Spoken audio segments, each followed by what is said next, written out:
Have Gen Z brains been rewired? Can you help me out a little bit? I've just finished reading this book. It's written by the American psychologist Jonathan Haidt. It's called The Anxious Generation: How the Great Rewiring of Childhood is Causing an Epidemic of Mental Illness. It's an international bestseller, and I have to say the argument put forth here is incredibly compelling. Haidt effectively argues that the dominance of the smartphone and social media beginning in around 2010 has had a negative impact on Gen Z and their mental well-being. Gen Z is the first truly digital native generation, and their childhood was shaped by the smartphone and social media. And as a result, Gen Z suffers from anxiety, loneliness, and depression at rates never before seen in previous generations. At around the same time, Haidt argues that parenting also changed. Parents became anxious as well. They became overly concerned and obsessed with safety and risk management and time management of their children. They were concerned about crime, abduction, pedophiles, and their children falling off the swings on the playground.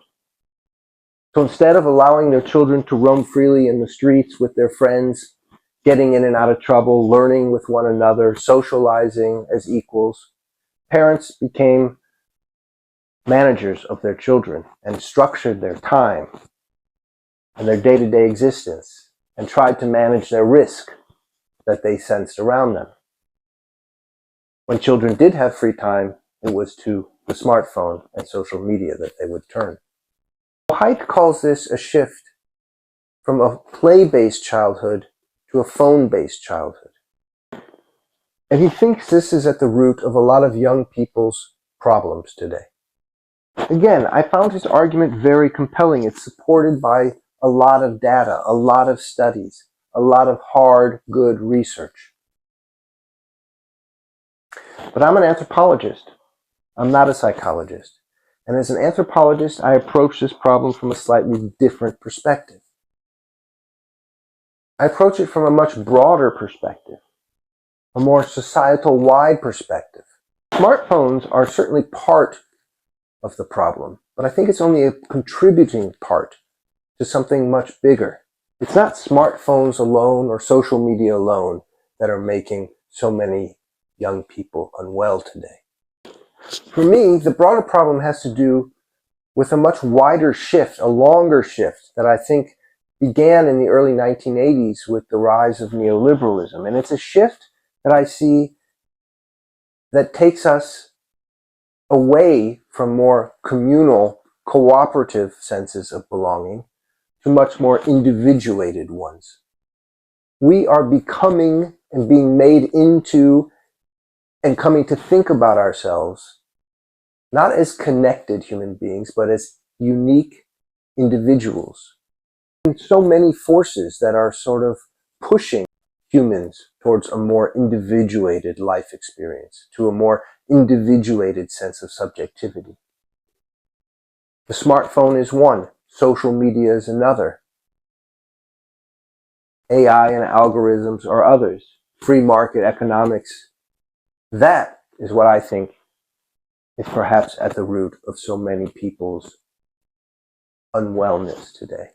The second anthropological observation that I would like to make has to do more with his methodology. In reading this nice book, I felt like I wanted to hear much more from young people themselves. As an anthropologist, I want to understand what young people experience when it comes to smartphones, social media, and parenting. And I just felt an absence of Gen Z in this book, and an absence of their parents in this book. So this is why I want to do a little bit of field work. For those of you born after, say, 2000, what do you think about Haidt's argument? What is your experience of social media? How have you experienced your generation's risk-averse parenting? And for those of you who have been raising members of Gen Z. What do you think? How have you experienced the fears and anxieties of being a parent today? So as you can see, I'm really curious what you think about Haidt's argument in this book. I'd love to hear from you.